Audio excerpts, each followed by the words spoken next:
En el nombre del Padre, del Hijo y del Espíritu Santo. Amén.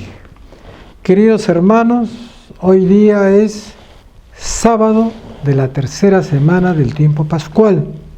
El Evangelio que vamos a meditar es de San Juan, capítulo 6, versículo 61 al 70. En aquel tiempo, muchos discípulos de Jesús, al oírlo, dijeron: este modo de hablar es duro. ¿Quién puede hacerle caso? Adivinando Jesús que sus discípulos lo criticaban, les dijo: ¿esto les hace vacilar? Y si vieran al Hijo del Hombre subir a donde estaba antes. El Espíritu es quien da vida, la carne no sirve de nada. La palabra que les he dicho son espíritu y vida. Y con todo, algunos de ustedes no creen. Pues Jesús sabía desde el principio quiénes no creían y quién lo iba a entregar. Y dijo: por eso les he dicho que nadie puede venir a mí si el Padre no se lo concede. Desde entonces, muchos discípulos suyos se echaron atrás y no volvieron a ir con él. Entonces Jesús les dijo a los 12: ¿también ustedes quieren marcharse? Simón Pedro le contestó: Señor, ¿a quién vamos a acudir? Tú tienes palabra de vida eterna. Nosotros creemos y sabemos que tú eres el Santo consagrado por Dios. Palabra del Señor.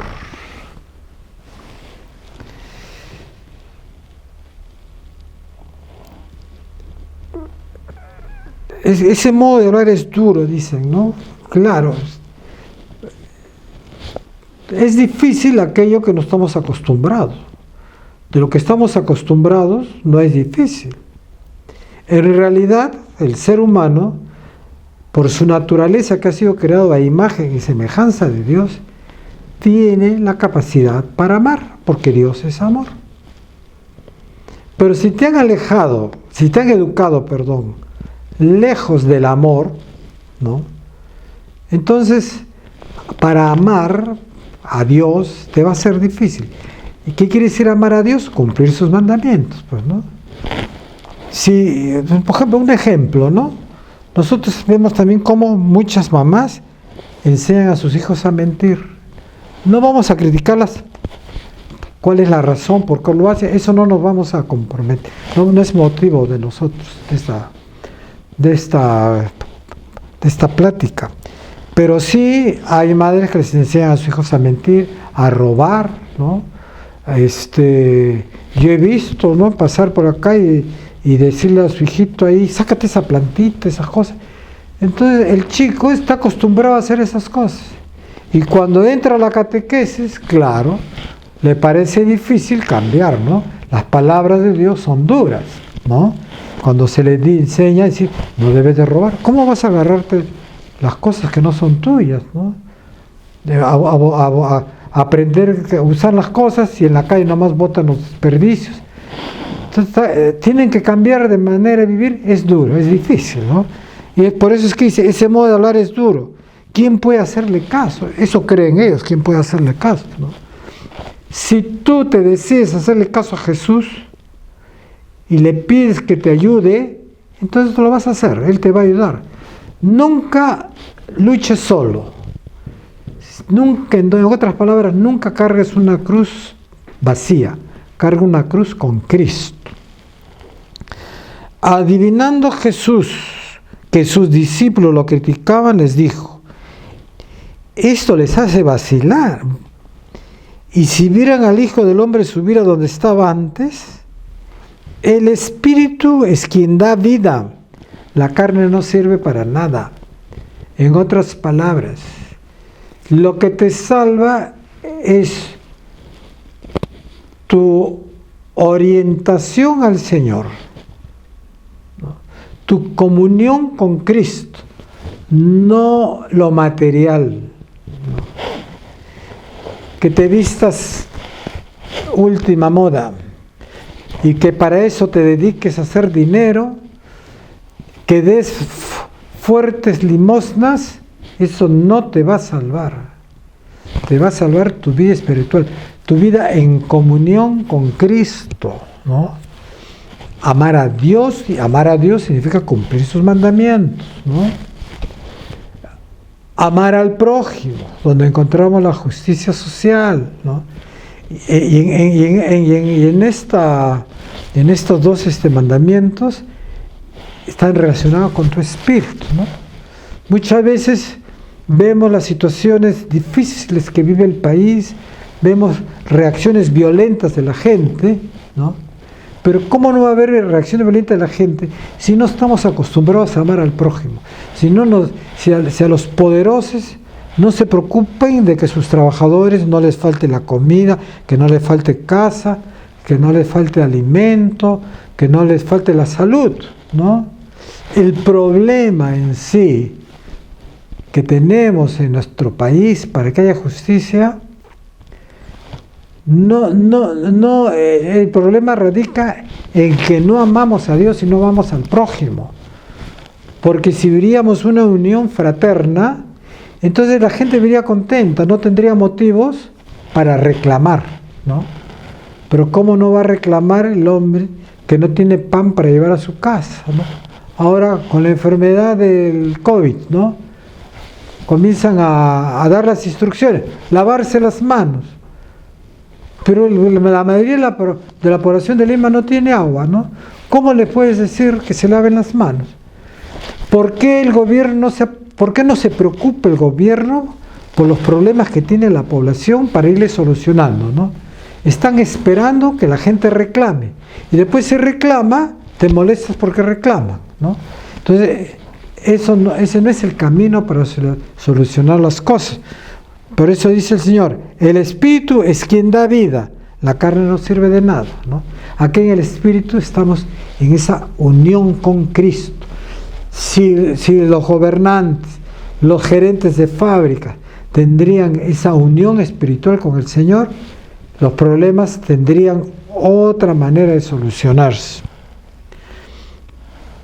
Y con todo, algunos de ustedes no creen. Las palabras que les he dicho son espíritu y vida, ¿no? Vida en abundancia no es plata en abundancia, no es tener hartas propiedades, no, Señor. Pues Jesús sabía desde el principio quiénes no creían y quién lo iba a entregar. Interesante, ¿no? No todos creen. Y cuando no creen, todavía afirman por qué no creen. Y dijo esto, por eso les he dicho, nadie puede venir a mí si el Padre no se lo concede. ¿Se acuerdan que hemos estado meditando? ¿Qué quiere decir eso si el Padre no se lo concede? Eso indica que la disposición de Dios es que todos nos salvemos, pero tú también tienes que poner de tu parte. Y al poner tú de tu parte, entonces Dios va a concederte. Pero si tú no te pones de parte de Dios, entonces Dios no te va a ayudar, pues. No te va a ayudar. Pero si tú te portas de parte de Dios, la misericordia de Dios es grande, ¿no? Te va a perdonar tus pecados, ¿no? Es la maravilla del amor de Dios, ¿no? La justicia divina no es castigo, sino es perdón, es amor. Téngalo bien presente eso. Desde entonces muchos discípulos suyos se echaron atrás y no volvieron a ir con él. Hoy día la mayoría de los discípulos de Dios hemos visto en las elecciones y en los periodistas que no quieren saber nada de Dios.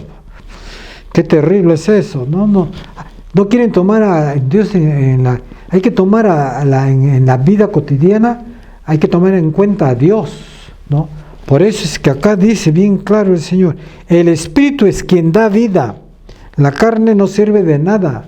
Si no tomas en cuenta a Dios, todo lo que tendrás materialmente no te sirve de nada, recuerda eso. Entonces Jesús dijo a los 12, ¿también ustedes quieren marcharse?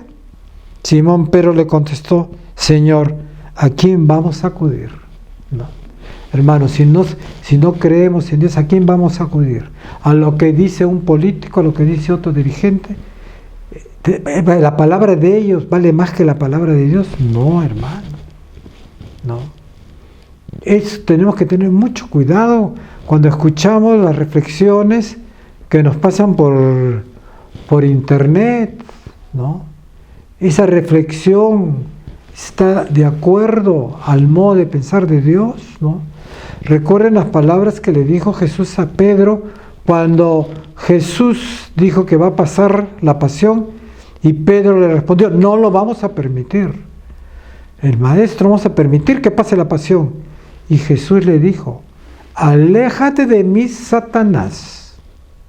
Estás pensando como los hombres y no como Dios, ¿no? En este tiempo de elecciones hemos visto que los candidatos, ninguno piensa como Dios. Muy raro, había uno quizás que pensaba como Dios. Ha habido uno que pensaba como Dios. El resto lo único que buscaba era agua para su molino. No le importaba la población. No le importaba a Dios, por lo tanto las soluciones que dan para superar los problemas sociales no son los correctos. No son los correctos, ¿no? Que apoyar la ideología de género, que apoyar ¿cómo se llama? Legitimar el aborto, etcétera, otras cosas. Así no se solucionan las cosas, hermanos. De manera de solucionar las cosas, ¿no? Hay que decir como Pedro: tú tienes palabra de vida eterna. Nosotros creemos y sabemos que tú eres el santo consagrado por Dios, ¿no? Por eso es que yo siempre les he dicho, cuando un político hay que preguntarle: ¿qué piensas tú de Dios? ¿No? ¿Cómo organizas tu vida? Antes que su programa, ¿no?, de gobierno, hay que preguntarle: ¿en qué medida has tomado en cuenta a Dios para hacer tu programa de gobierno? Porque es el laico el que tiene que organizar las estructuras sociales, ¿no? Formar los ministerios necesarios, regular las leyes para que haya armonía pero tiene que estar de acuerdo no a los intereses humanos, sino tiene que estar de acuerdo al Espíritu Divino, al Espíritu de Dios. Cristo ha resucitado, hermanos, aleluya, aleluya. El Señor los bendiga, los proteja y los cuide de todo mal. Amén.